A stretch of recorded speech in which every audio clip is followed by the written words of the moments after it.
അമ്മേ പരിശുദ്ധമേ, അമ്മേ പരിശുദ്ധമേ, ദൈവമാതാവേ, കൃപാസനത്തിലൂടെ ഞങ്ങൾക്കും ഞങ്ങളുടെ ദേശത്തിനും അമ്മ മധ്യസ്ഥം തേടി തന്ന എല്ലാ അനുഗ്രഹങ്ങൾക്കും കൃപകൾക്കും ഞങ്ങളിപ്പോൾ ഹൃദയം നിറഞ്ഞ നന്ദി പറയുന്നു.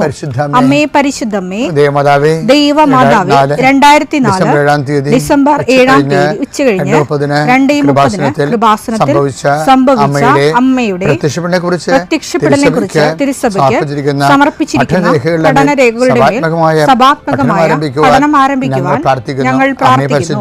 അമ്മേ പരിശുദ്ധമേ, ഭൂസ്വർലോകങ്ങളുടെ രാജ്ഞിയായ അങ്ങേയ്ക്ക് ഭൗമസംരക്ഷണത്തിനായി പ്രപഞ്ചപ്രകൃതിയെ തന്നെ തിരുസഭ പ്രതിഷ്ഠിക്കുവാൻ ഈ പ്രത്യക്ഷീകരണം വഴി ഇടയാക്കണമേ. പരിശുദ്ധമേ, ജപമാല മാതാവേ, സകല കൃപാസനം പ്രാർത്ഥനയോടും ചേർത്ത് ഞങ്ങളിപ്പോൾ പ്രാർത്ഥിക്കുന്ന ഈ കുടുംബത്തിന്റെ പ്രത്യേക നിയോഗം അമ്മയുടെ പ്രത്യക്ഷീകരണത്തിന്റെ ഈ അനുഗ്രഹവേളയിൽ ഞങ്ങൾക്ക് സാധിച്ചു തരുവാൻ കനിയണമേ. ആമേൻ. വിശ്വാസ പ്രമാണം. സർവശക്തനായ പിതാവും ആകാശത്തിന്റെയും ഭൂമിയുടെയും സൃഷ്ടാവുമായ ദൈവത്തിൽ ഞാൻ വിശ്വസിക്കുന്നു. അവിടുത്തെ ഏകപുത്രനും ഞങ്ങളുടെ കർത്താവുമായ ഈശോ മിശിഹായിലും ഞാൻ വിശ്വസിക്കുന്നു. ഈ പുത്രൻ പരിശുദ്ധാത്മാവിനാൽ ഗർഭസ്ഥനായി കന്യകാമറിയത്തിൽ നിന്ന് പിറന്ന് പൊന്തിയോസ് പീലാത്തോസിന്റെ കാലത്ത് പീഡകൾ സഹിച്ച് കുരിശിൽ തറയ്ക്കപ്പെട്ട് മരിച്ച് അടക്കപ്പെട്ട് പാതാളങ്ങളിൽ ഇറങ്ങി മരിച്ചവരുടെ ഇടയിൽ നിന്ന് 3-ാം നാൾ ഉയർത്ത് സ്വർഗത്തിലേക്ക് എഴുന്നള്ളി സർവശക്തിയുള്ള പിതാവായ ദൈവത്തിന്റെ വലതുഭാഗത്തിരിക്കുന്നു. അവിടെ നിന്ന് ജീവിക്കുന്നവരെയും മരിച്ചവരെയും വിധിക്കുവാൻ വരുമെന്നും ഞാൻ വിശ്വസിക്കുന്നു. പരിശുദ്ധാത്മാവിലും ഞാൻ വിശ്വസിക്കുന്നു. വിശുദ്ധ കത്തോലിക്കാ സഭയിലും പുണ്യവാന്മാരുടെ ഐക്യത്തിലും പാപങ്ങളുടെ മോചനത്തിലും ശരീരത്തിന്റെ ഉയർപ്പിലും നിത്യമായ ജീവിതത്തിലും ഞാൻ വിശ്വസിക്കുന്നു. ആമേൻ. സുഖസ്ഥനായ ഞങ്ങളുടെ പിതാവേ, അങ്ങയുടെ നാമം പൂജിതമാകണമേ. അങ്ങയുടെ രാജ്യം വരണമേ. അങ്ങയുടെ തിരുമനസ് സ്വർഗത്തിലെ പോലെ ഭൂമിയിലുമാകണമേ. അന്നു വേണ്ടുന്ന ആഹാരം ഇന്ന് ഞങ്ങൾക്ക് തരണമേ.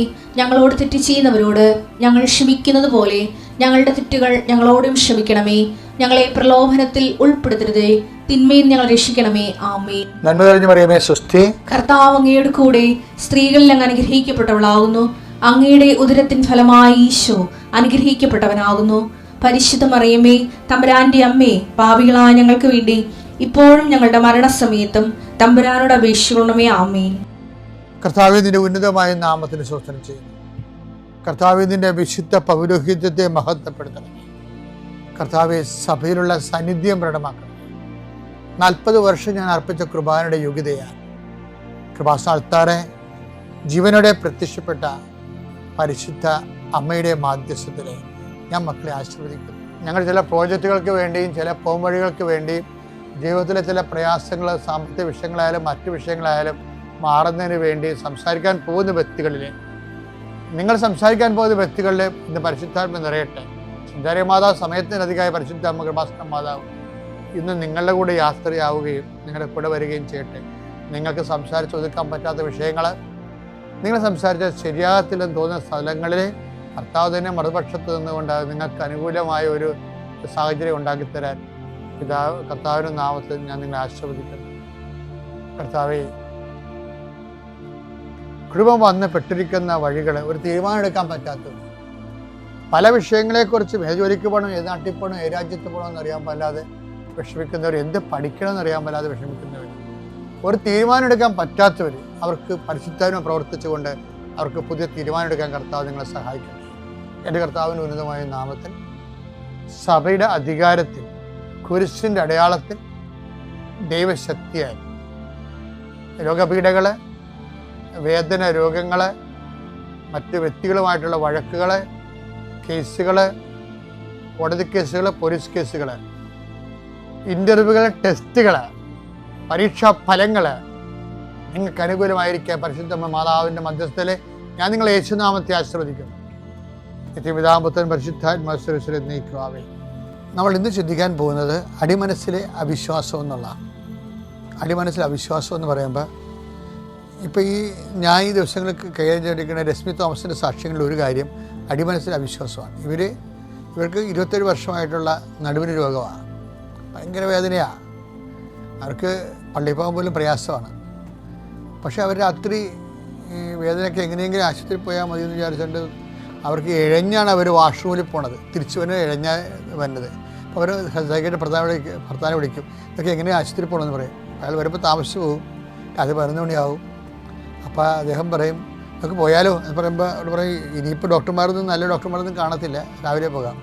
അപ്പോൾ അവർക്ക് ബോധം വന്നത് എൻ്റെ കുഞ്ഞുങ്ങളെല്ലാം ഉടമ്പടി തൈലം തേച്ചാണ് അവരുടെ രോഗങ്ങളിൽ നിന്നല്ല അവർ മോചിതരാകണത്. കുട്ടികളും പോയി സ്വന്തമായിട്ട് ഉടമ്പടി എടുത്തിട്ടുണ്ട്. അപ്പോൾ പിന്നെ എന്തുകൊണ്ടാണ് എനിക്ക് ഉടമ്പടി തൈലം തേക്കാൻ പറ്റാത്തത്?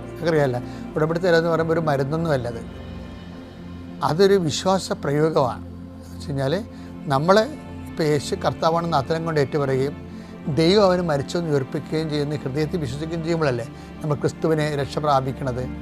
അപ്പോൾ അത് അത്തരം കൊണ്ട് ഏറ്റുപറയുന്ന പോലെ തന്നെ യേശു കർത്താവാണെന്ന് അത്തരം കൊണ്ട് ഏറ്റുപറയും ദൈവനെ മരിച്ചെന്ന് ഉയർപ്പിക്കുന്ന ഹൃദയത്തിൽ വിശ്വസിക്കുകയും ചെയ്യുമ്പോൾ ആ വിശ്വസിക്കുന്നതിൻ്റെ ഭാഗമായിട്ടാണ് നമ്മൾ വിശ്വാസ പ്രയോഗം നടത്തും.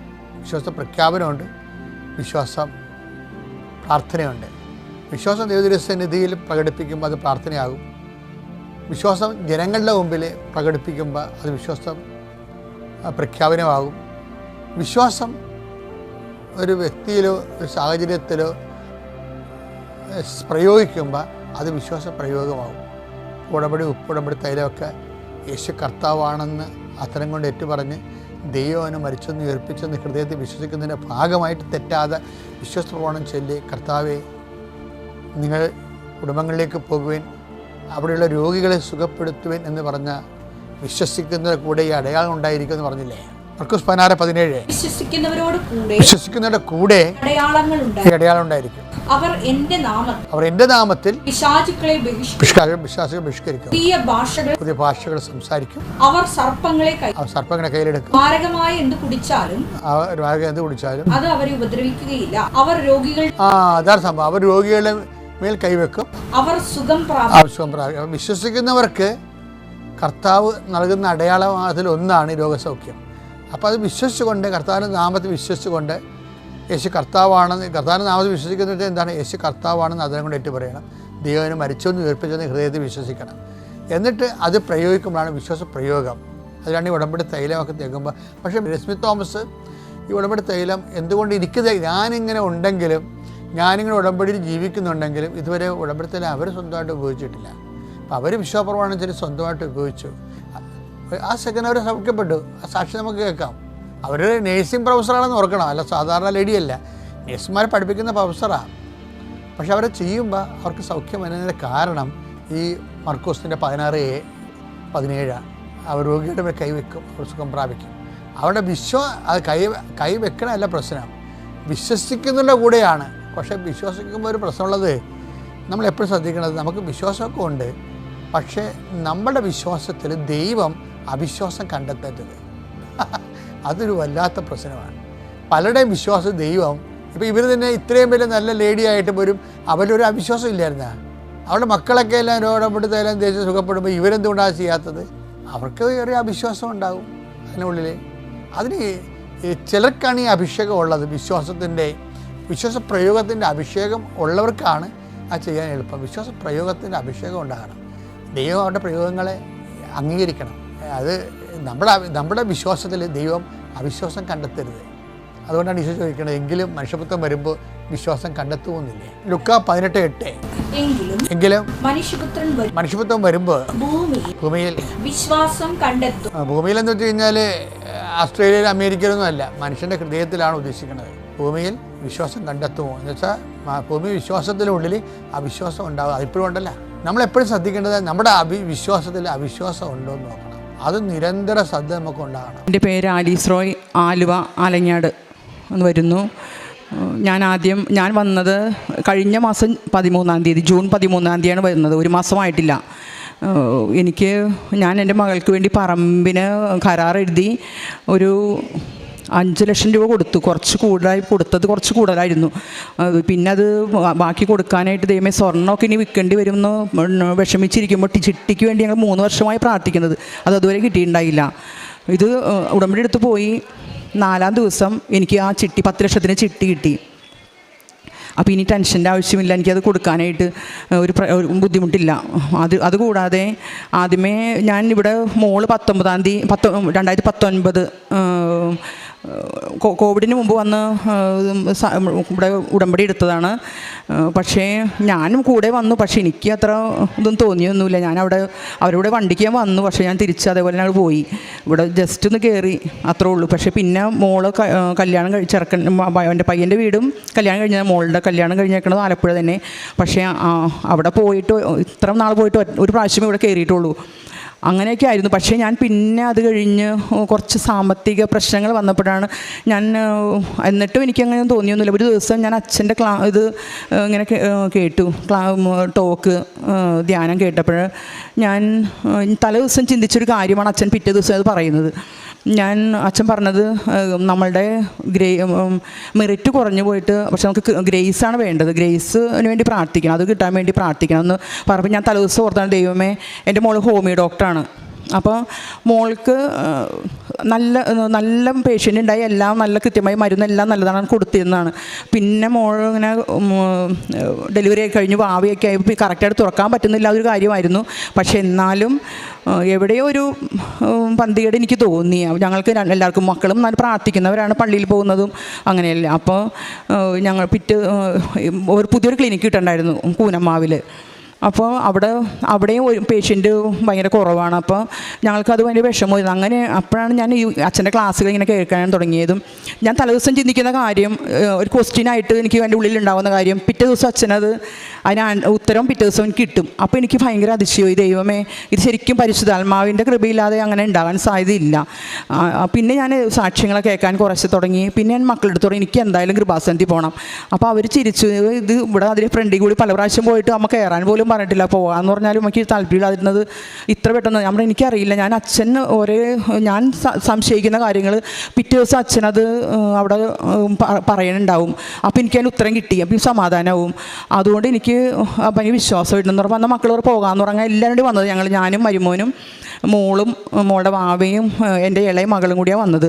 ഞാനാണ് ഉടമ്പടി എടുത്തത്. അപ്പോൾ അങ്ങനെ 4-ാം ദിവസം ചിട്ടി കിട്ടി. പിന്നെ അത് കഴിഞ്ഞ് മോൻ 2 വർഷമായി മോന് ഒരു പ്രൊമോഷന് വേണ്ടി പ്രാർത്ഥിക്കണത് ശരിയായിട്ടുണ്ടായിരുന്നില്ല. അത് ഗുജറാത്തിൽ 1 വർഷം പോകണം, അതാണ് ഏറ്റവും വലിയ കാര്യം. അപ്പോൾ 1 വർഷം ഗുജറാത്തിൽ ജോലി എടുത്തിട്ട് വേണം തിരിച്ചു ഇവിടെ വന്നിട്ട് ജോലി എടുക്കാനായിട്ട്. നിറ്റാജ് ലൈറ്റിൻ്റെ കമ്പനിയിലാണ് ജോലി. അപ്പോൾ അതിനുവേണ്ടി പ്രാർത്ഥിച്ച് കേട്ട, പക്ഷെ അത് ശരിയാകണ്ടായിരുന്നില്ല. അങ്ങനെ നിൽക്കുമ്പോഴാണ് ഞാൻ ഇത് ഉടമ്പടിയിൽ വെക്കാൻ പോയി. മോള് പറഞ്ഞത് വെക്കണ്ടിട്ട് അമ്മേ, ഗുജറാത്തിൽ പോകുന്നില്ല, 1 വർഷം പോയില്ലെങ്കിൽ ആ ജോലി പോകും. പക്ഷേ ഞാൻ മാതാവിനോട് പറഞ്ഞു, മാതാവേ ഗുജറാത്തിലൊന്നും മോനെ വിടാനായിട്ട് അവൻ പോകില്ല എന്നാണ് പറയണത്, പക്ഷേ ഞാനിത് വെക്കുന്നുണ്ട്, മാതാവ് എനിക്കത് നടത്തി തന്നെ. അത് അത്ഭുതം എന്ന് പറയട്ടെ, മോൻ ഗുജറാത്തിൽ പോകണ്ട, പ്രൊമോഷൻ ശരിയായി ഡെപ്യൂട്ടി മാനേജറായിട്ട് പ്രൊമോഷൻ കിട്ടി. രണ്ടാമത്തത് അത് 6-ാം ദിവസം നടന്നു. ഞാൻ ഉടമ്പടിയെടുത്ത 6-ാമത്തെ ദിവസം അത് നടന്നു, കൃത്യം 5:30 തന്നെ. അപ്പോൾ എനിക്ക് മനസ്സിലായി, അച്ഛൻ പറഞ്ഞ് നമ്മൾ കറക്റ്റ് 5:30 ഉടമ്പടി അത് മറ്റേ പ്രത്യക്ഷീകരണ പ്രാർത്ഥന ചെല്ലില്ലെങ്കിൽ നമ്മൾ അതിൽ നിന്ന് ഔട്ടായി. 6 മണി വരെ മടിച്ചുകൾക്കും മടിയന്മാർക്കും വേണ്ടി പറഞ്ഞേക്കണമെന്ന് ദിവസം പറഞ്ഞപ്പോൾ ഞാനിപ്പോൾ മനസ്സിലാക്കി, മോള് ഉടമ്പടി എടുത്തിട്ട് 2 ദിവസം കറക്റ്റായിട്ട് ചെല്ലി, പിന്നെ കുറഞ്ഞ് പള്ളിയിൽ പോയി വന്നിട്ട് ചെല്ലും, ചിലപ്പോൾ ചെല്ലൂല, പിന്നെ കോവിഡായി, അപ്പോൾ നിർത്തി.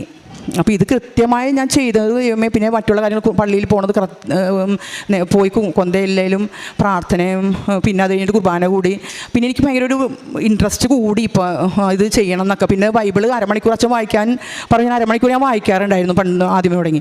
പക്ഷേ ഇപ്പോൾ ഞാൻ 1.5 മണിക്കൂറൊക്കെ അത് വായിക്കും. 1/2 മണിക്കൂർ രാവിലെ, പിന്നെ പള്ളിയിൽ പോയി 1/2 മണിക്കൂർ വായിക്കും, പിന്നെ തിരിച്ച് വന്ന് രാത്രി കിടക്കുന്നതിനും 1/2 മണിക്കൂർ വായിക്കും. അങ്ങനെ നമുക്ക് ആത്മീയമായി എനിക്ക് ഭയങ്കര ഇത്രയും കൂടി, പിന്നെ സമാധാനം അങ്ങനെയൊക്കെ എല്ലാം. പിന്നെ മോളുടെ ക്ലിനിക്കിൻ്റെ കാര്യം, മോളുടെ ക്ലിനിക്ക് അപ്പോൾ ഞാനിങ്ങനെ പ്രാർത്ഥിച്ചുകൊണ്ടിരുന്നു. ഞങ്ങൾ പിറ്റേ ദിവസം തന്നെ ഞാനിത് കൊടുത്തുവിട്ട് മോളുടെ അടുത്ത് ഈ ഉടമ്പടി തൈലവും ഉപ്പും കൊടുത്തുവിട്ടിട്ട് ഞാൻ പറഞ്ഞു, മോളെ നീ ആരും ചവിട്ടാത്ത സ്ഥലത്ത് എവിടെയെങ്കിലും വെച്ചിട്ട് ഇത് പ്രാർത്ഥിച്ച് വിശ്വാസപ്രമാണം ചൊല്ലി പ്രാർത്ഥിക്കുക, അങ്ങനെ അച്ഛൻ പറയണ്ടല്ലോ എന്ന് പറഞ്ഞ് മോളതും കൊണ്ട് പോയി. അത് വെച്ച് പ്രാർത്ഥിച്ച് അന്ന് തന്നെ പേഷ്യൻ്റ് ഇഷ്ടംപോലെ പോയി പിന്നെ വരായിരുന്നവരൊക്കെ തിരിച്ചു വന്ന് 2 ക്ലിനിക്കിലും ഞങ്ങൾക്ക് ദൈവാനുഗ്രഹം അനുഗ്രഹം കൊണ്ട് നല്ല മാതാവിൻ്റെ അനുഗ്രഹം തന്നെ മാതാവിനോട് പിന്നെ ഇപ്പോഴത്തെ ഈ ആലങ്ങാടുള്ള ക്ലിനിക്കിലും പ്രാർത്ഥിച്ചു. അങ്ങനെ അത് തന്നെ ഈ ഉടമ്പടി തൈലം വെച്ച് പ്രാർത്ഥിച്ചപ്പോൾ അത് രണ്ടും ശരിയായി. പിന്നെ ഞാൻ 5 എണ്ണം എഴുതിയുള്ളൂ, 6ാമത്തെ തന്നെ എഴുതിയിട്ടുണ്ടായിരുന്നില്ല. അപ്പോൾ അവിടെ പറഞ്ഞിങ്ങനെ 6ാമത്തെ നിങ്ങൾ വിട്ടിട്ട് പിന്നെ നിങ്ങൾ അത് എഴുതണമെന്ന് നിർബന്ധമില്ല, അത് ഈശോ അവിടെ അത് അല്ലെങ്കിൽ മാതാവ് വന്ന് അത് ചെയ്തോളൂ എന്ന് പറഞ്ഞു. അപ്പോൾ ഞാനപ്പോൾ അതുപോലെ ചെയ്തനുസരിച്ച് പക്ഷേ ഞാൻ 2 കാര്യങ്ങളകത്ത് വെച്ച്. അതിനകത്ത് ഒന്ന് എൻ്റെ വീട്ടിൽ ഞാനൊരു മോളുള്ള പ്രോപ്പർട്ടിയുടെ ഇത്തിരി പ്രശ്നം, ഞാൻ അത് ഒന്നും അറിയാത്തൊരു കാര്യമാണ്, പക്ഷേ എന്നാലും അത് എനിക്കത് പ്രശ്നമായത് വീട്ടിലത് ഇത്തിരി ബുദ്ധിമുട്ടായി ചോദിച്ചതൊക്കെ വന്നപ്പോൾ. അപ്പോൾ അത് കാരണം ആങ്ങളെ ഞാനുള്ളൂ. അപ്പോൾ ആങ്ങളായിട്ട് ഇത്തിരി ഒരു വിഷമമായി. അപ്പോൾ എനിക്ക് ദൈവമേ ഇതിനി എങ്ങനെ, അപ്പോൾ ഞാനത് പറഞ്ഞു, ദൈവം എനിക്ക് എഴുതാൻ ഇനി പറ്റുമില്ല, സമയവുമില്ല. അപ്പോൾ ഇനി അത് മാതാവ് എന്നൊക്കെ ചെയ്യണം കേട്ടോ മാതാവേ എന്ന് പറഞ്ഞിട്ട് പോയിട്ട് കഴിഞ്ഞ ആഴ്ച ഞങ്ങളവിടെ പോയി സ്നേഹത്തിലായി വഴക്കൊക്കെ തീർന്ന് ചേട്ടൻ പറഞ്ഞ് 10 ലക്ഷത്തിന് ചിട്ടി ചേട്ടനും കിട്ടി. ചേട്ടനും 10 ലക്ഷത്തിന് ചിട്ടിയിട്ട് അത് അമ്മ പറയണത് ഞാൻ ഈ പ്രശ്നം തീരാൻ വേണ്ടിയിട്ട് ഞാനും മാതാവിൻ്റെ അടുത്ത് ഈ പത്രം എടുത്ത് കൊടുക്കണത് കൊണ്ട് വെച്ചിട്ട് പ്രാർത്ഥിക്കരുതെന്ന് പറയണം അമ്മ. അങ്ങനെ അമ്മയ്ക്ക് ചിട്ടി കിട്ടി. അപ്പോൾ അത് കുറച്ച് അത് എനിക്ക് തരും, പിന്നെ ബാക്കിയുള്ളത് പിന്നെ തരാം എന്ന് പറഞ്ഞതൊക്കെ അതും സെറ്റിലായി.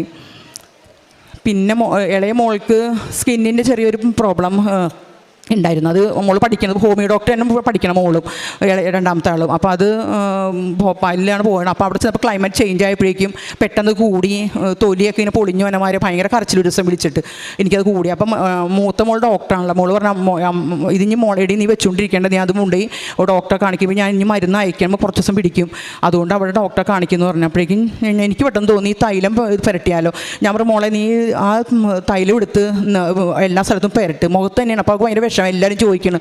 അത് പുരട്ടി കഴിഞ്ഞപ്പോഴേക്കും ഭയങ്കര ഈ മരുന്നും കഴിച്ചു 3 നേരം മരുന്നും കഴിക്കണം, ഈ തൈലവും പുരട്ടണം. ഇനി വേറെ മരുന്ന് തരാനൊന്നും കൊണ്ടുവരാനായിട്ട് ഇത് അയക്കാനൊന്നും ഇവിടെ പറ്റില്ല, കിട്ടാനൊക്കെ കുറച്ച് വൈകുമല്ല. അങ്ങനെ 3 നേരം അത് ചെയ്തപ്പോഴേക്കും അത് ഒരു ഓക്കെ ആയി ഇപ്പം തന്നെ. പിന്നെ പത്രം ഞാൻ ഹിന്ദുക്കൾക്കാണ് കൂടുതൽ കൊടുക്കണത്. ക്രിസ്ത്യൻ പള്ളിയിൽ കൊടുക്കുന്നതിനേക്കാളും കൂടുതൽ ഞാൻ ഹിന്ദുക്കൾക്ക് കൊടുത്ത് അവരോടൊക്കെ പറഞ്ഞ് അവിടെ എല്ലാവരും വരാനിരിക്കേണ്ട അവരൊക്കെ ഭയങ്കര സന്തോഷമായി. ഞാനിപ്പോൾ എൻ്റെ കാര്യങ്ങളൊക്കെയാണ് പറയും, ഇതൊക്കെ കിട്ടിയ കാര്യങ്ങളും ഒക്കെ ഞാൻ പറഞ്ഞപ്പോഴേക്കും അവർക്കും സന്തോഷമായി. കാരുണ്യ പ്രവർത്തനം എന്ന് പറഞ്ഞാൽ ഞാൻ ദശാംശം കൊടുക്കണ പണ്ട് തുടങ്ങിയ 1-ാം തീയതി പള്ളിയിൽ കൊണ്ടുപോയി അത് കൃത്യം 10% ഞാൻ കൊടുക്കുമായിരുന്നു. അതിൻ്റെ അനുഗ്രഹം ഞങ്ങൾക്ക് ഒത്തിരി ഉണ്ട്. പിന്നെ അത് കൂടാതെ ആരിലൊക്കെ വന്നു കഴിഞ്ഞാൽ അല്ലെങ്കിൽ അങ്ങോട്ട് കൊണ്ടുപോയി കൊടുക്കുക അങ്ങനെയൊക്കെ ആയിട്ടൊക്കെ ഞാൻ കാരുണ്യ പ്രവർത്തികളും ചെയ്യാറുണ്ട്. അങ്ങനെ ഈശോയ്ക്കും പരിശുദ്ധ അമ്മയ്ക്കും 1000 നന്ദി പറഞ്ഞുകൊണ്ട് ഞാൻ എൻ്റെ സാക്ഷ്യം തുടങ്ങുകയാണ്.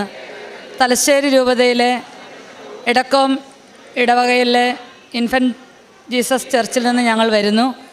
ഞാൻ ആദ്യമായിട്ട് ഉടമ്പടി എടുക്കുന്നത് 2022 ഓഗസ്റ്റ് 13-ാം തീയതിയാണ്. അന്ന് ആദ്യമായിട്ട് ഞങ്ങളുടെ മലബാർ ഭാഗത്തു നിന്ന് ബസ്സിലാണ് എല്ലാവരും ഇങ്ങോട്ടേക്ക് ഉടമ്പടി എടുക്കാൻ വരുന്നത്. ഞാൻ ഉടമ്പടി എടുക്കാൻ വരുന്ന ദിവസം എൻ്റെ ക്ലാസ്മേറ്റായ ജെസ്സി വിമലശ്ശേരി ഇടവകാംഗമാണ്, അവളെ കാണുകയുണ്ടായി. അങ്ങനെ ഞങ്ങൾ ഒന്നിച്ചുള്ള യാത്രയിൽ സംസാരിക്കവേ ഞങ്ങളുടെ ഈ 2 മക്കൾ 2 പേരും അന്ന് +1 പഠിക്കുകയാണ്. അപ്പോൾ മുന്നോട്ട് ഉടമ്പടിയൊക്കെ എടുത്തു കഴിഞ്ഞ് ബസ്സിലൊക്കെ അവിടെ റെസ്റ്റിംഗ് ടൈമിൽ മോളെ എന്തിനാണ് ഇനി വിടുന്നത് എന്ന് ചോദിച്ചപ്പോൾ ഞാൻ പറഞ്ഞു അറിയില്ല, ഒരു തീരുമാനമില്ല, അതിന് വിഷയമായിട്ട് ഇങ്ങനെ മാതാവിൻ്റെ അരികെ വെച്ചിട്ടുണ്ടെന്ന് പറഞ്ഞു. അങ്ങനെ ഞങ്ങൾ അന്നത്തെ പ്രാർത്ഥനയൊക്കെ കഴിഞ്ഞ് കടന്നുപോയി. പിന്നെ തുടർന്ന് ഞങ്ങൾ ഫോണിൽ സംസാരിക്കുകയൊക്കെ ഉണ്ടായിരുന്നു. അങ്ങനെ +1 ഇവരുടെ പഠനമൊക്കെ കഴിഞ്ഞ് ഇവർ +2 കയറി. അങ്ങനെ ഒരു ദിവസം ഇവരെ നമുക്ക് കാനഡയ്ക്ക് വിട്ടാലോ അല്ലെങ്കിൽ ഓസ്ട്രേലിയക്ക് വിട്ടാലോ എന്നൊക്കെയുള്ള തീരുമാനങ്ങൾ ഞങ്ങൾ ചർച്ച ചെയ്യുകയുണ്ടായി. അപ്പോൾ ഞാൻ പറഞ്ഞു ഇവളുടെ മൂത്ത ചേച്ചി കാനഡയിലുള്ളത് കൊണ്ട് കാനഡയ്ക്ക് തന്നെ വിടാം, ഓസ്ട്രേലിയക്ക് വിടുന്നതിനോട് താല്പര്യമില്ല എന്ന് പറയുകയുണ്ടായി. അപ്പം കൂട്ടുകാരിയുടെ മോള് മാത്സ് എടുത്തിട്ടില്ലാത്തതുകൊണ്ട് കാനഡയിൽ നേഴ്സിംഗ് കിട്ടുകയില്ല. അതുകൊണ്ട് പിന്നെ ഞങ്ങൾ 2 പേരും കൂടെ ഓസ്ട്രേലിയക്ക് തന്നെ ഇവരെ 2 പേരെയും നേഴ്സിംഗ് പഠിപ്പിക്കാൻ വിട്ടാലോ എന്നുള്ള ഒരു തീരുമാനമെടുത്തെങ്കിലും ഇവിടെ വന്ന് ഈ പിള്ളേർ തന്നെ വന്ന് ഉടമ്പടി എടുത്ത് പ്രാർത്ഥിക്കുകയൊക്കെ ഉണ്ടായി. അങ്ങനെ ഇവർ ഉടമ്പടിയിൽ വിഷയങ്ങൾ വെച്ചു. ഇവരുടെ തുടർന്നുള്ള പഠന മേഖലകൾ എവിടെ എങ്ങനെ എന്നുള്ള ഒരു തീരുമാനം മാതാവായിട്ട് കാണിച്ചു തരണമെന്ന്. +2 പരീക്ഷയൊക്കെ കഴിഞ്ഞ് ഇവർക്ക് 2 പേർക്ക് ഉന്നതമായ വിജയമൊക്കെ ലഭിച്ചു.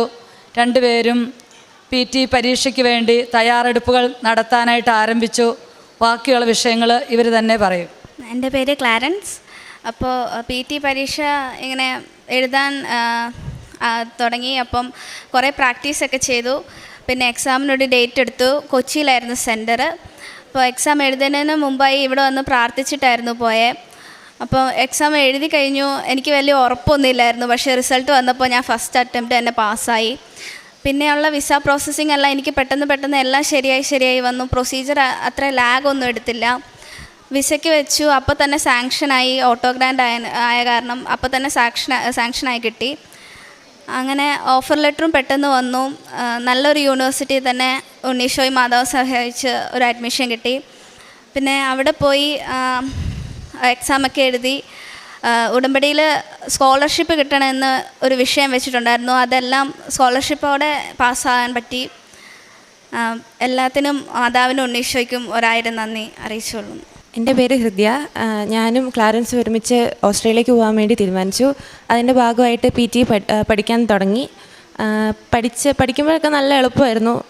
എല്ലാ മൊഡ്യൂളിനും 65 കിട്ടണം, എന്നാൽ മാത്രമേ നഴ്സിങ്ങിന് അഡ്മിഷൻ കിട്ടുള്ളൂ. അപ്പം അങ്ങനെ വന്ന് ഞങ്ങൾ പഠിച്ചു. ആദ്യം ഞങ്ങൾ ഒരുമിച്ചാണ് ഇവിടെ വന്ന് പ്രാർത്ഥിച്ചിട്ടൊക്കെയാണ് പരീക്ഷയ്ക്ക് പോയത്. ക്ലാരൻസിൻ്റെ ഫസ്റ്റ് അറ്റംപ്റ്റിൽ തന്നെ എല്ലാം ശരിയായി. എനിക്ക് ആദ്യം ഒരു മൊഡ്യൂളിന് മാത്രം 4 മാർക്ക് കുറഞ്ഞു പോയി. അങ്ങനെ അത് പോയി. അപ്പോൾ 4 മാർക്കല്ലേ ഉള്ളൂ, കുഴപ്പമില്ല, അടുത്ത പ്രാവശ്യം കിട്ടും എന്നുള്ള ഭയങ്കര പ്രതീക്ഷയിൽ തന്നെ ഞാൻ പോയി രണ്ടാമത്തെ അറ്റംപ്റ്റ് എടുത്തു. ഒരാഴ്ച ഗ്യാപ്പിൽ തന്നെ അടുത്ത പരീക്ഷ എഴുതി. അപ്പോഴും ലിസണിങ്ങിന് എനിക്ക് 4 മാർക്ക് കുറഞ്ഞു. ഒരേ മാർക്ക് വീണ്ടും ഞാൻ തോറ്റുപോയി. അപ്പോൾ എനിക്ക് ഭയങ്കര വിഷമമായി. ഞാൻ വിചാരിച്ചു ഓക്കെ, ഇങ്ങനെ ഇതായിരിക്കില്ല ദൈവത്തിന് എന്നെക്കുറിച്ചുള്ള പദ്ധതി, വേറെ എന്തെങ്കിലും ആയിരിക്കും, അതുകൊണ്ട് ഇത് വിട്ടേക്കാമെന്നൊക്കെ ഞാൻ വിചാരിച്ചു. പക്ഷേ എല്ലാവരും പറഞ്ഞു അങ്ങനെ വിടരുത്, ഇനിയും ഒന്നും കൂടെ ട്രൈ ചെയ്യണമെന്ന് പറഞ്ഞു. അപ്പം അങ്ങനെ ഓക്കെ ഒന്നുകൂടെ ചെയ്തേക്കാമെന്ന് വിചാരിച്ചു. ഞാൻ ഒന്നുകൂടെ പഠിച്ചു. 1 മാസം ഒന്നുകൂടെയൊക്കെ ട്രെയിനിങ്ങിന് പോയി. എന്നിട്ട് ഞാൻ വീണ്ടും പരീക്ഷ എഴുതി. അന്ന് വരെ എനിക്ക് നേരിട്ട് ഉടമ്പടി എടുക്കാൻ ഒരു മടിയുണ്ടായിരുന്നു. എടുത്തിട്ട് എനിക്ക് ചെയ്യാൻ പറ്റുമല്ലേ എന്നൊക്കെയുള്ള പേടിയുണ്ടായിരുന്നു. അപ്പം ഞാനായിട്ട് എടുക്കുന്നില്ല, മമ്മി എടുത്തിട്ടുണ്ട്, അത് മതിയല്ലോ എന്നൊക്കെ വിചാരിച്ചിരുന്നു. പക്ഷേ 3ാമത് പരീക്ഷ എഴുതുന്നതിന് മുന്നേ ഞാൻ നേരിട്ട് ഇവിടെ വന്ന് ഉടമ്പടി എടുത്തു. പിറ്റേ ദിവസം ഞാൻ പോയി പരീക്ഷ എഴുതി. ഞാൻ എല്ലാ മൊഡ്യൂളും 65 എബോവ് മേടിച്ചു. അങ്ങനെ ആ ഒരു വലിയ ഇത് കഴിഞ്ഞു. പിന്നെ പേപ്പർ വർക്കെല്ലാം പെട്ടെന്ന് കഴിഞ്ഞു. ഓഫർ ലെറ്റർ വന്നു. ഒത്തിരി പേപ്പർ ആക്കാനുണ്ടായിരുന്നു ഓസ്ട്രേലിയക്ക് വേണ്ടിയിട്ട്. അതെല്ലാം ചെയ്തു. അങ്ങനെ സെപ്റ്റംബർ 22-ന് ഞങ്ങൾ രണ്ടുപേരും ഒരുമിച്ച് വിസ വെച്ചു. വിസ വെച്ച് ഒരു 5 മിനിറ്റ് അതിനുള്ളിൽ ഏജൻസിയിൽ നിന്ന് വിളിച്ചു, നിങ്ങൾക്ക് വിസ കിട്ടിയെന്നും പറഞ്ഞ്. ഞങ്ങൾക്ക് വിശ്വസിക്കാൻ പറ്റുന്നില്ലായിരുന്നു. ഭയങ്കര അത്ഭുതമായിരുന്നു. കാരണം അത്രയും പെട്ടെന്ന് ഓട്ടോ ഗ്രാൻഡ് എന്ന് പറഞ്ഞൊരു ഓപ്ഷൻ വഴി കിട്ടും എന്നൊന്നും ഒരിക്കലും ഞങ്ങൾക്ക് അറിയത്തില്ലായിരുന്നു. അങ്ങനെ വിസ കിട്ടി. പിന്നെ എല്ലാ കാര്യങ്ങളും ഞങ്ങൾ കഴിഞ്ഞ ഫെബ്രുവരിയിലാണ് ഓസ്ട്രേലിയക്ക് പോയത്. അവിടെ ചെന്നു. ഞങ്ങൾ ഫസ്റ്റ് സെമസ്റ്റർ കഴിഞ്ഞു. എല്ലാ കാര്യങ്ങളിലും ഈശോയുടെ മാതാവിൻ്റെ പ്രത്യേക കരുതലും സംരക്ഷണവും ഉണ്ടായിരുന്നു. എല്ലാം തന്നെ ചെയ്യാൻ പേടിയാണ്. പക്ഷേ പേടിക്കുമ്പോൾ ഞങ്ങൾ പെട്ടെന്ന് ഈശോ ഞങ്ങളുടെ കൂടെ ഉണ്ടല്ലോ, പിന്നെ എന്തിനാണ് ഞങ്ങൾ പേടിക്കുന്നതെന്ന് മനസ്സിൽ തോന്നും. അതൊരു വലിയ ധൈര്യമാണ്. അപ്പം ആദ്യത്തെ സെമസ്റ്റർ പരീക്ഷയൊക്കെ കഴിഞ്ഞു. ഞങ്ങൾക്ക് ആദ്യം 25% സ്കോളർഷിപ്പൊക്കെ കിട്ടിയായിരുന്നു. അപ്പോൾ പിന്നീടും അത് പഠിച്ചാൽ മാത്രമേ പിന്നെ അത് കിട്ടുള്ളൂ. അപ്പം ഒത്തിരി പേടിയുണ്ടായിരുന്നു കിട്ടുമെന്നൊക്കെ. പക്ഷേ എല്ലാം തന്ന് അനുഗ്രഹിച്ചു. ഇപ്പോൾ ഇവർ രണ്ടുപേരും ഇവിടെ 3 മാസത്തിന് ശേഷം വെക്കേഷന് വന്നു. അത് എൻ്റെ മൂത്ത മോളുടെ വിവാഹത്തിന് വേണ്ടിയാണ് വന്നത്. ആദ്യമായിട്ട് ഞാൻ ഉടമ്പടി എടുക്കാനായിട്ട് 2022 വരുമ്പോൾ എൻ്റെ ആദ്യത്തെ വിഷയം മൂത്ത മോളുടെ വിവാഹം നടക്കുക എന്നുള്ളതായിരുന്നു. മോള് BDS ഡോക്ടറാണ്. കാനഡയിലേക്ക് പോയി വിവാഹമൊക്കെ കുറേ നോക്കി, ഒന്നും ശരിയാകുന്നില്ല. വലിയ വിഷമമായിരുന്നു. അപ്പോൾ ഒരു ദിവസം ഞാൻ നിങ്ങളുടെ ഉടമ്പടി സാക്ഷ്യം കേട്ടുകൊണ്ടിരിക്കുമ്പോൾ ഒരമ്മ പറയുകയുണ്ടായി, ആ അമ്മച്ചിയുടെ മോൾക്ക് ഇതുപോലെ വിവാഹം നടക്കുന്നില്ല. അപ്പം ഉടമ്പടിയിലായിരിക്കുന്ന, ഇവിടെ വന്ന് ഉടമ്പടി എടുക്കുന്ന ഒരു കുടുംബത്തിൽ നിന്ന് തന്നെ എനിക്കൊരു മകനെ കിട്ടണമെന്ന് പ്രാർത്ഥിച്ചു ആ അമ്മ. അപ്പം ഞാനും ഇത് കേട്ടുകൊണ്ടിരിക്കുമ്പം എനിക്കും തോന്നി എൻ്റെ മകൾക്കും ഉടമ്പടിയൊക്കെ എടുക്കുന്ന ഒരു കുടുംബത്തിൽ നിന്നൊരു ബന്ധം വരണേ മാതാവേന്ന്. അങ്ങനെ പ്രാർത്ഥിച്ചുകൊണ്ടിരിക്കെ വലിയൊരു അത്ഭുതം എന്ന് പറയാം. 2023 ജൂൺ 1-ാം തീയതി മുതൽ ഞാൻ മാതാവിനോട് പ്രത്യേകമായിട്ടും പ്രാർത്ഥിച്ചു. 1-ാം തീയതി മുതൽ 6-ാം തീയതി വരെ ഉപവാസം എടുത്ത് പ്രാർത്ഥിച്ചതിൻ്റെ ഫലമായിട്ട് അന്ന് ഞാൻ മാതാവിനോട് പറഞ്ഞു, മാതാവേ, ആദ്യം ഇനി ഏത് പേരൻ്റാണോ വീട്ടിലേക്ക് അല്ലെങ്കിൽ ഞങ്ങളെ വിളിക്കുന്നത്, ഏത് അപ്പനാണോ അമ്മയാണോ വിളിക്കുന്നത്, ആ വീട്ടിലായിരിക്കണം എൻ്റെ മകളെ പറഞ്ഞു വിടേണ്ടതെന്ന്. അങ്ങനെ 2023 ജൂൺ 6-ാം തീയതി വീട്ടിലേക്ക് ഇപ്പോൾ മകൾ വിവാഹിതയായ ആ മകൻ്റെ അമ്മ വിളിക്കുകയുണ്ടായി. മകൻ്റെ അമ്മയും പപ്പയും ഒക്കെ ടീച്ചറും സാറുമാണ്. അവർ വിളിച്ചു, കാര്യങ്ങളൊക്കെ പറഞ്ഞു. അപ്പോൾ നമ്മുടെ മോള് കാനഡയിൽ PR-ന് വെച്ചിരിക്കുകയാണ്. അതുപോലെ തന്നെ ഡ്രൈവിംഗ് ലൈസൻസ്, അമേരിക്കൻ വിസ, ഇങ്ങനെ പല പല കടമ്പകൾ കിടക്കാനുണ്ട്. അതെല്ലാം കഴിഞ്ഞ് എപ്പോൾ വരും, എപ്പം വിവാഹം നടക്കും, ഇതൊന്നും അറിയില്ല. ഇവർക്കാണെങ്കിലും ഇവരുടെ മകന് ഇവിടുന്ന് തന്നെ PR എടുത്ത് പോകാനുള്ളൊരു ഓപ്ഷനിൽ ഇവരും ട്രൈ ചെയ്തുകൊണ്ടിരിക്കുകയാണ്. ഏതായാലും ദൈവത്തിൻ്റെ കൃപയാൽ മാതാവ് വന്ന് കാണിച്ചു തന്ന പോലെ ചില സംഘർഷങ്ങളൊക്കെ ഇടയിൽ കൂടെ ഉണ്ടാകുമെങ്കിലും എപ്പോഴും അമ്മയുടെ മുഖത്തേക്ക് നോക്കുമ്പം അമ്മ എന്നോട് പറയുന്നത് പോലെ എനിക്ക് തോന്നും, ഇത് തന്നെയാണ് നിങ്ങളുടെ മകനെന്ന്. അത് സത്യമായിട്ട് ഈ മാസം ജൂൺ 15-ന് ഒത്തുകല്യാണവും ജൂൺ 16-ന് കെട്ടുകല്യാണവുമായിരുന്നു. മംഗളകരമായിട്ട് ഞങ്ങൾ പ്രതീക്ഷിച്ചതിലും ഭംഗിയായിട്ട് ഞങ്ങളുടെ മകളുടെ കല്യാണം അങ്ങനെ നടക്കുകയുണ്ടായി. മകൾ വെക്കേഷൻ കഴിഞ്ഞ് ഈ 3-ാം തീയതി തിരികെ കാനഡയിൽ തിരിച്ചുപോയി. ആ കല്യാണം കൂടാൻ വേണ്ടിയിട്ടാണ് ഈ പിള്ളേർ രണ്ടുപേരും ഓസ്ട്രേലിയയിൽ നിന്ന് ഇവിടെ വന്നതും ഇപ്പോൾ ഇവിടെ വന്ന് സാക്ഷ്യം പറയാനായിട്ടൊക്കെയും അനുഗ്രഹം ലഭിച്ചതും. അതുപോലെ തന്നെ ആദ്യമായിട്ട് ഉടമ്പടി എടുക്കാൻ വെച്ചപ്പോഴുണ്ടായ 6 വിഷയങ്ങളും ദൈവകൃപയാൽ സാധിക്കുകയുണ്ടായി. ഈ മകളുടെ വിവാഹം മാത്രമായിരുന്നു ഒരു വിഷയം ബാക്കി നിന്നിരുന്നത്. അപ്പോൾ കഴിഞ്ഞ ഈ 2 വർഷത്തിനോടകം ഈ പ്രാർത്ഥനയിലൂടെ ഒത്തിരി അനുഗ്രഹങ്ങളാണ് കുടുംബത്തിലേക്ക് ലഭിച്ചത്. എൻ്റെ ഹസ്ബൻഡിന് 2022 ഞാൻ ഉടമ്പടി എടുക്കാൻ വരുമ്പോൾ ഒരസുഖം ഉണ്ടായിരുന്നു. ശ്വാസം കിട്ടാനായിട്ട് തൊണ്ടയിൽ ഇങ്ങനെ സ്പാസം ഉണ്ടാകും. എന്ത് ചെയ്താലും ശ്വാസം അകത്തേക്കോ പുറത്തേക്കോ പോവുകയില്ല.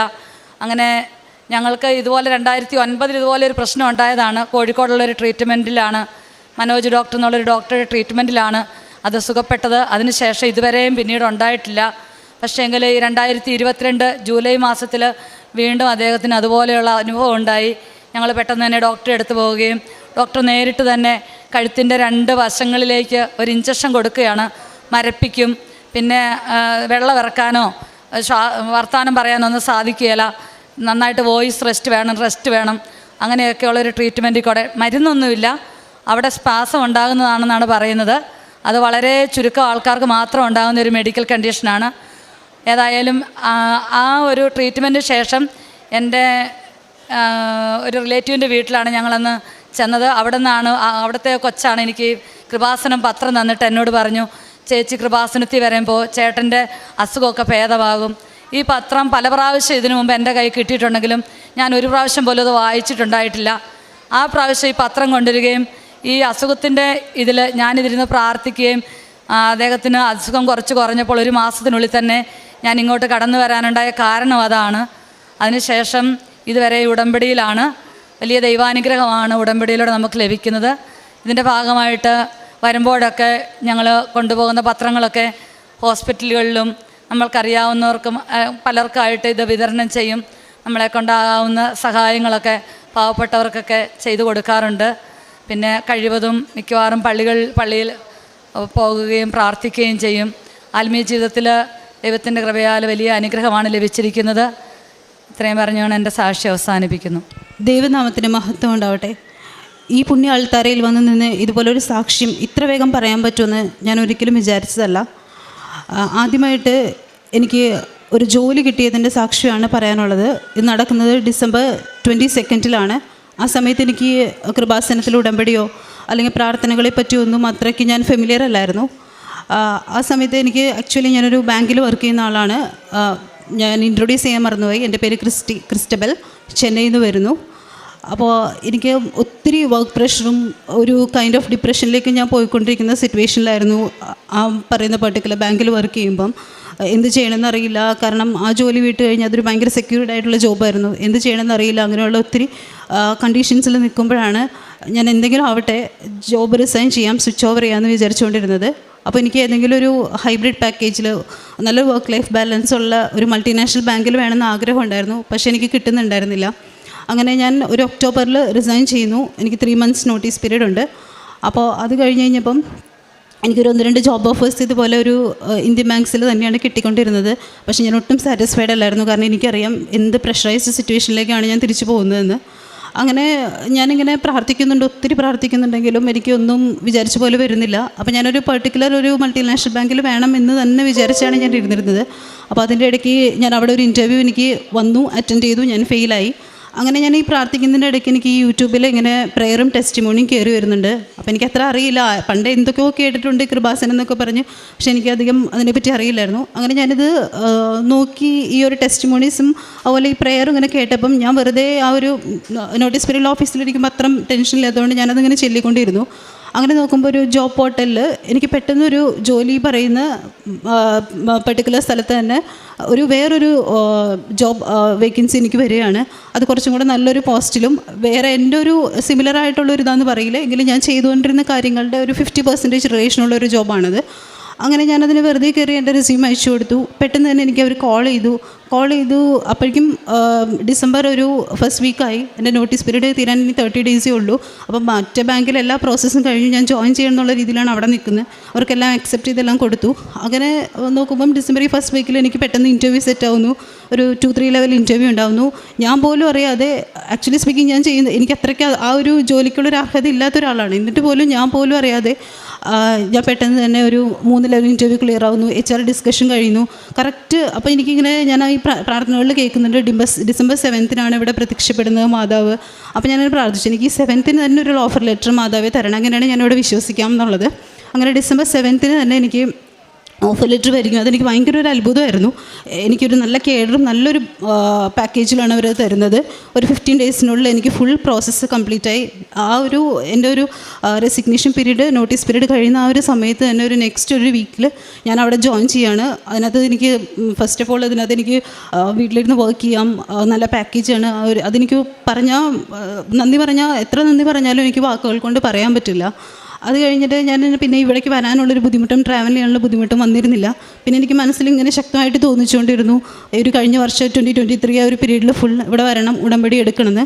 അങ്ങനെ എനിക്ക് ജാനുവരി 2024 ഇവിടെ വന്ന് ഉടമ്പടി എടുക്കാൻ പറ്റിയത്.